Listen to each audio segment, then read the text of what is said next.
Hello everyone, स्वागत है आपका मेरे यूट्यूब चैनल पर। आज की इस वीडियो में हम मालगुडी डेज की 8वीं शॉर्ट स्टोरी ईश्वरन डिस्कस करने वाले हैं। इसके पहले वाले वीडियोस में हम मालगुडी डेज की 7 शॉर्ट स्टोरी देख चुके हैं।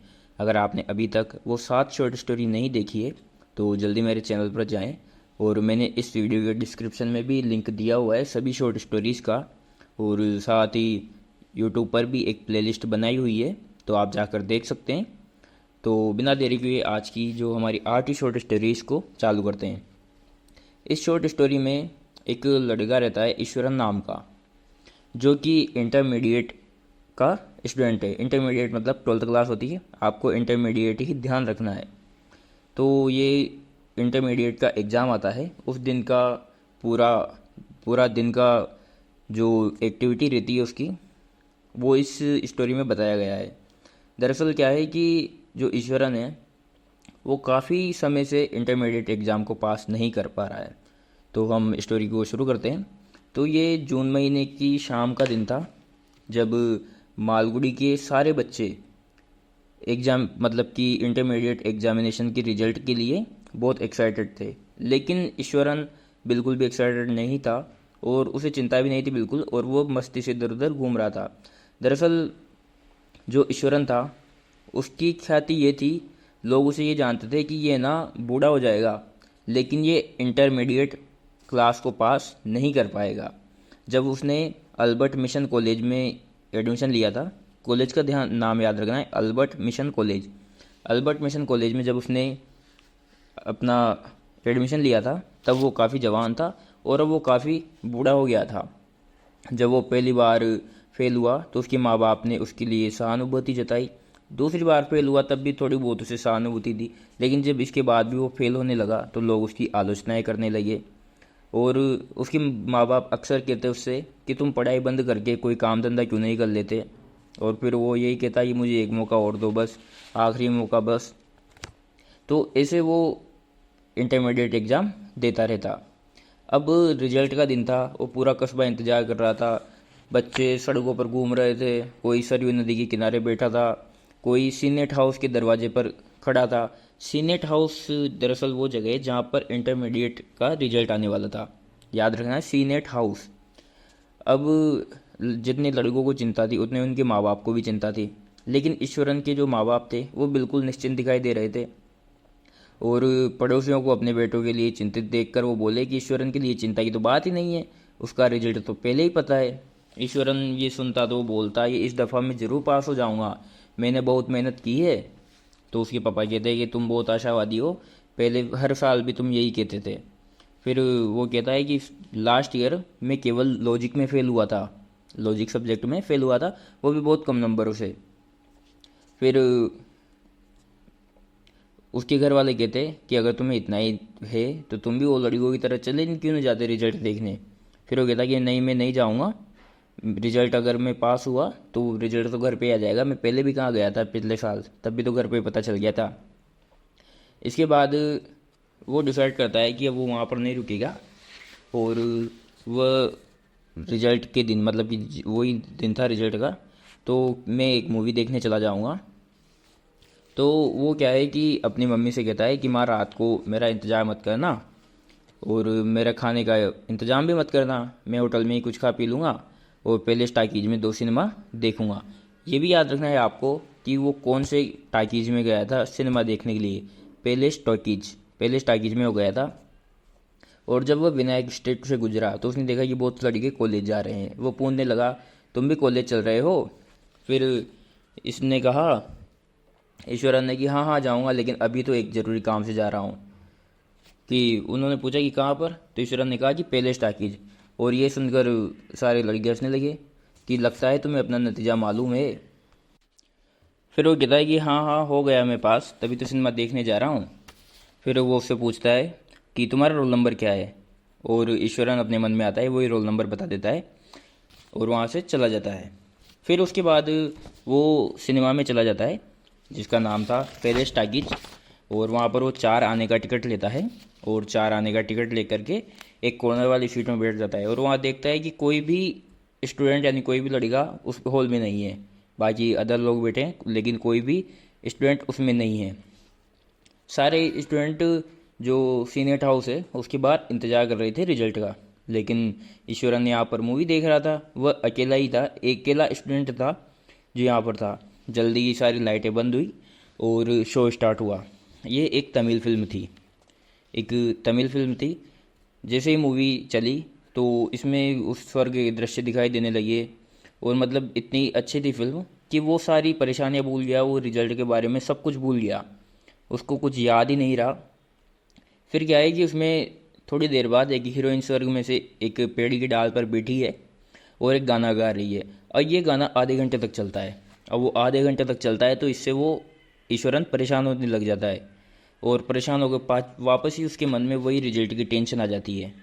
दरअसल वो दिखा तो ऐसे रहा था कि मुझे कोई टेंशन ही नहीं है रिजल्ट की, लेकिन उसके मन में काफ़ी टेंशन रहती है रिजल्ट को लेकर कि अगर मैं इस बार भी पास नहीं हुआ तो फिर क्या होगा। तो जब ये गाना चलता रहता है तो उसके मन में वापस से वही ख्याल आने लग जाते हैं रिजल्ट के बारे में।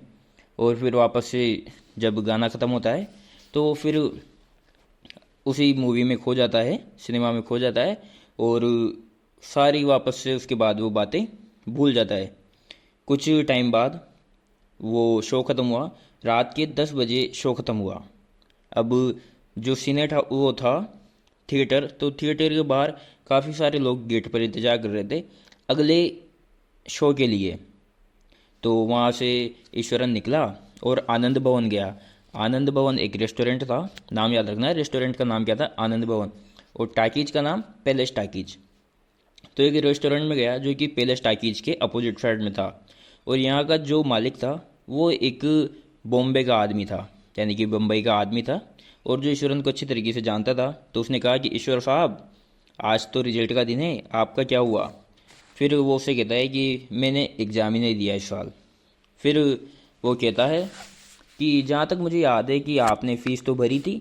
फिर ईश्वरन कहता है, हंसता है और कहता है हाँ हाँ आप सही कह रहे हो, मैं पास हो गया हूँ इंटरमीडिएट एग्ज़ाम में। फिर वो कहता है कि अरे वाह वाह, आप इतने मतलब कि होशियार हो, पास तो होगे ही सही, और अगर आप हनुमान जी से प्रे करते हैं तो आपको सक्सेस ज़रूर मिलती है।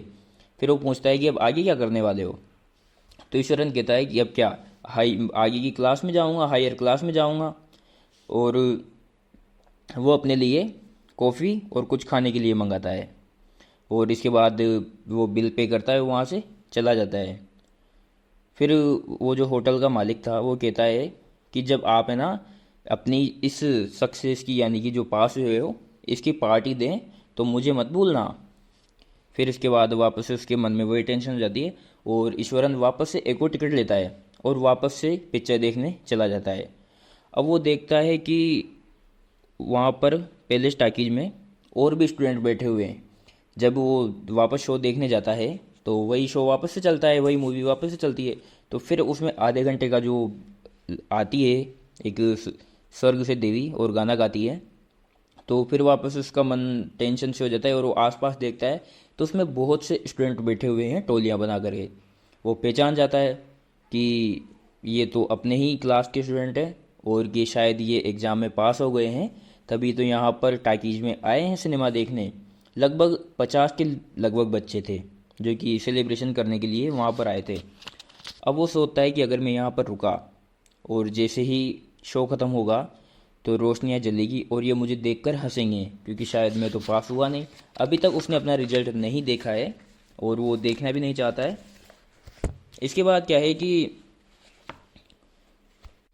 इसके बाद मतलब कि उसके अपने मन में विचार आते हैं कि अगर मैं एक एग्ज़ाम ही पास नहीं कर सकता तो कि मेरे लिए तो मर जाना ही सही है, इससे अच्छा तो मैं नई दुनिया में पहुंच जाऊं, वही सही है। दरअसल जब वो मूवी देखता रहता है तो उस मूवी में, वो मूवी थी स्वर्ग की, देवियों की, देवताओं की, जहाँ पर नाच गाने हो रहे हैं, सब लोग खुश हैं। तो वो कहता है कि इस दुनिया से अच्छी तो स्वर्ग की दुनिया है, क्यों ना मैं मरकर वहीं चला जाऊं, मुझे ना कोई एग्ज़ाम पास करने की टेंशन होगी।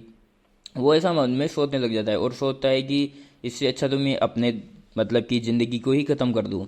इसके बाद वो मरने का फैसला ले लेता है, और इसके बाद वो जो होटल का मालिक था वहाँ पर चला जाता है और उसे कहता है कि सेठ जी, इस वक्त मैं आपको तकलीफ़ दे रहा हूँ, मुझे माफ़ करिए, क्या आप मुझे एक कागज़ और पेंसिल दे सकते हैं, मुझे कुछ बहुत ज़रूरी लिखना है।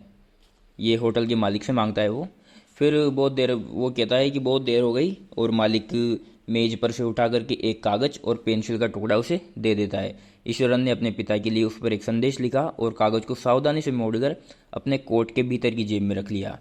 अब फिर पेंसिल वापस देकर होटल के बाहर आ गया और सामने थी रेस क्रॉस रोड, और उसे पार कर वह मार्केट रोड पर आया और दाएं मुड़कर एलामन रोड होते हुए सरयू नदी के तट पर आ पहुंचा। अब वो सरयू नदी के तट पर आ गया और वो यहाँ पर सोचता है कि अब उसके पास जीने के लिए कुछ भी नहीं बचा है। अगर वह वापस से घर जाएगा तो सब उसका मजाक उड़ाएंगे कि वो इस बार भी पास नहीं हुआ है, और दरअसल उसने अभी तक अपना रिजल्ट भी नहीं देखा था। फिर उसने कहा कि अगर मैं 10वीं दफ़ा भी एक इम्तिहान पास नहीं कर सकता तो दुनिया में मुझे रहने का क्या अधिकार है। अब वो क्या है कि धीरे धीरे चलते हुए जो सरयू नदी का पानी था उसमें जा पहुंचा है। उसने पीछे मुड़कर देखा तो यूनिवर्सिटी की इमारतें दिखाई दे रही थी, सीनेट हाउस की रोशनी जल रही थी, और वहाँ से कॉलेज, उसका जो कॉलेज था वो 15 मिनट की दूरी पर था। फिर उसने सोचा कि मैं क्यों ना एक बार जाकर अपना नतीजा वहाँ सूची में देख लूँ। भाई एक बार जाकर मैं अपना नाम कम से कम वहाँ देख ही लूँ। फिर वो वहाँ पर एक बार चला जाता है कि अब तो जब अपन मर ही रहे हैं तो रिजल्ट देखने से कौन सा डर है। तो बिना डरे वहाँ पर चला जाता है और सीनेट हाउस पहुँच जाता है। और सीनेट हाउस पहुँचकर वो सबसे पहले 3rd श्रेणी में यानी तृतीय श्रेणी में अपना रिजल्ट देखता है। उसका खुद का रोल नंबर था 501। आपको ध्यान रखना है कि उसका रोल नंबर 501 था, 501। वो तीसरी श्रेणी में देखता है तो वहाँ पर 498 रोल नंबर था, और उसके बाद एकदम से 703 नंबर था। इसकी में उसके आगे पीछे बहुत से लोग थे। जब वो सीनेट हाउस में आ रहा था तो वो सोच रहा था कि जब मैं अपना रोल नंबर पास होते हुए देखूंगा तो मुझे कितनी खुशी होगी। फिर मैं गांव जाऊंगा और सभी से कहूंगा कि जिसने मेरी अभी तक बेइज्जती की है वो अब मुझसे माफ़ी मांगे, ऐसा वो सोचने लग जाता है। लेकिन उसको 33 श्रेणी में अपना नंबर नहीं मिलता है और वो काफ़ी निराश होने लग जाता है और वापस से नदी की तरफ जाने लग जाता है। लेकिन तभी उसे याद आता है कि क्यों ना हम दूसरी श्रेणी और पहली श्रेणी ये भी तो देखें। तो वो वापस से जाता है और दूसरी श्रेणी देखता है, और दूसरी श्रेणी में उसे अपना रोल नंबर मिल जाता है। इसमें इसके बाद वो देखता है कि उन बच्चों को भी देखें जो पहली श्रेणी से पास हुए हैं। तो इसमें एक तो रोल नंबर पहले वाला, मतलब जिसका रोल नंबर फर्स्ट था वो, और उसके बाद 6 और जने थे। कुल मिलाकर इसमें 7 जने थे। और जो सेकंड वाली श्रेणी थी इसमें कुल मिलाकर 15 नंबर थे, जिसमें से एक वो खुद भी था। इसे देखकर वो काफ़ी खुश हो जाता है। फिर वो बार बार देखता है कि दूसरी श्रेणी में 501। फिर वो कहता है क्या ये सच हो सकता है। वो चीखा और बार बार अपना नंबर देखने लगा। फिर उसने कहा कि अरे मुझे दूसरी श्रेणी मिल गई है, फिर अगले बरस तो मैं बीए में बैठूंगा। ऐसी वो बातें करने लग जाता है और चिल्ला चिल्ला कर सारी इमारतें गूंज उठाता है। और वो कहता है कि अब जो भी मुझे बेवकूफ़ कहेगा उसे मैं जान से मार दूंगा। और ऐसे वो काफ़ी खुश होने लग जाता है। इसके बाद वो ऐसा सोचता है कि अब मैं तो राजा बन गया हूँ और कि अब मैं सबसे बड़ा हूँ, मैं ही इस दुनिया का मालिक हूँ। वो ऐसा करने लग जाता है और अपनी कल्पना में अपनी मूछें ऐंठने लग जाता है, हंसने लग जाता है और पूछने लग जाता है कि दूल्हे के लिए घोड़ा तैयार है। वो एक कल्पना में कर रहा है, मतलब रिजल्ट उसने देख लिया है। अब जैसे वो पास हुआ है तो वो उसके सिर पर चढ़ जाता है कि अरे कि मैं ही मालिक हूँ। और वो कहता है कि घोड़े का इंतज़ार करो, घोड़ा क्या मेरे लिए घोड़ा तैयार है। फिर नोटिस बोर्ड पर एक नज़र डालता है और वो बाहर निकल आया और राजा की तरह आगे बढ़ने लगा। आखिरी सीढ़ी पर एक क्षण रुका और घोड़े का इंतजार किया। घोड़ा पास आया तो हुक्म दिया, घोड़ा और पास ले आओ। दरअसल वो खुद चल रहा है यहाँ पर, लेकिन उसके मन में ऐसा लग रहा है कि जैसे वो घोड़े पर बैठकर चल रहा है। बाकी रियलिटी में वो खुद ही चल रहा है और उसको ऐसा लग रहा है कि मेरे आगे पीछे सिपाही हैं, मैं राजा हूँ और कि मैं घोड़े पर चल रहा हूँ। तो देखिए आगे क्या क्या होता है।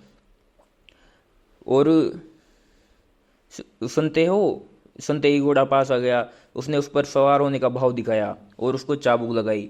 उसकी आवाज़ नदी के किनारे तक गूंज गई। घोड़ा तेजी से आगे बढ़ा जा रहा था। उसने अपने बाजू घुमाए और घोड़ा रेत पर दौड़ने लगा और जोर जोर से चिल्लाकर कहने लगा, सामने से हट जाओ, राजा की सवारी आ रही है, जो भी रास्ते में आएगा दबकर ख़त्म हो जाएगा। ऐसे वो खुद ही दौड़ रहा है, मतलब, और सोच रहा है कि मैं घोड़े पर चल रहा हूँ। फिर वो कहता है कि मेरे पास 501 घोड़े हैं। उसका रोल नंबर उसके दिमाग पर इस तरह चढ़ गया था कि वो घोड़े भी 501 ही बता रहा था। फिर वह नदी के किनारे कई दफ़ा आगे पीछे दौड़ता रहा, लेकिन उसे संतोष नहीं हो रहा था। वह बोला, प्रधानमंत्री, यह घोड़ा अच्छा नहीं है और 501 घोड़े मुझे लाकर दो, और सभी द्वितीय श्रेणी में पास होने चाहिए। इसके बाद इसी घोड़े को चाबुक मारकर वह वापस लौट गया। शीघ्र ही प्रधानमंत्री उसके लिए दूसरा घोड़ा ले आया। वह शान से उस पर सवार हुआ और बोला, यह ज़्यादा अच्छा है। अब वह इस घोड़े पर चक्कर लगाने लगा। यह बहुत ही अद्भुत नज़ारा था। तारों की हल्की रोशनी में, सन्नाटे में अकेला वह अपनी ही जीप से घोड़े की टप टप आवाज़ करते रेत में दौड़ा जा रहा था। एक हाथ से बागडोर थामे घोड़े को इधर उधर भगाते, दूसरे से कल्पना की मूछों को मरोड़ते वह घोड़े को इस तेजी से दौड़ाने लगा मानो तूफान आ गया हो। उसे लगा कि अब उसकी जीत हासिल कर ली है। शीघ्र ही वह रेत का पूरा मैदान पार कर गया। वह पानी के किनारे आया, एक क्षण रुका और घोड़े से फुसफुसाहट पूछा, तुम्हें पानी से डर तो नहीं लगता? तुम्हें यह नदी पार करनी है, वरना मैं 501 रुपये तुम्हें कभी नहीं चुकाऊंगा। उसे लगा कि घोड़ा पानी में कूद गया है, और ऐसा मतलब कि वो अपनी कल्पना में करता है कि घोड़े से कहता है कि तुम्हें ये नदी पार करनी है, और उसको लगता है कि वो घोड़े पर बैठा है और घोड़ा नदी में उतर गया है और पानी पार कर रहा है, लेकिन असल ज़िंदगी में वो खुद ही नदी में कूद जाता है। फिर अगले दिन दोपहर के बाद उसका शरीर नदी में आधा मील आगे पड़ा मिला। इससे पहले लोगों ने नदी के किनारे उसका कोट मिल गया था, जिसमें वो पर्ची रखी थी और लोगों ने वो पढ़ ली थी। उस पर्ची में लिखा था, पूज्य पिताजी, जब आपको मेरा यह पत्र मिलेगा मैं नदी के तल में पहुंच चुका हूँ। मैं जिंदा नहीं रहना चाहता, मेरी चिंता मत कीजिएगा। आपके और भी बेटे हैं जो मेरी तरह बेवकूफ़ नहीं हैं। ये पत्र उसने रिजल्ट देखने के पहले लिखा था, लेकिन रिजल्ट देखने के बाद तो वो खुश हो गया था। लेकिन उसकी सफलता उसके सिर पर इस तरीके से चढ़ी थी जो उसकी मौत का कारण ही बन गई। वो दरअसल एग्ज़ाम में पास हो गया था, लेकिन फिर भी वो कल्पना में इस तरह से डूब गया कि उसको आखिर में मरना ही पड़ा, और वो नदी में डूबकर मर गया। तो ये थी ईश्वरन कहानी। अगर आपको अच्छी लगी हो तो ज़रूर वीडियो को लाइक करें, चैनल को सब्सक्राइब करें, और इसके पहले वाली वीडियोस अगर आपने अभी तक नहीं देखी है तो जल्दी से जाएं मेरे चैनल पर और उनको भी ज़रूर देखें। Thank you.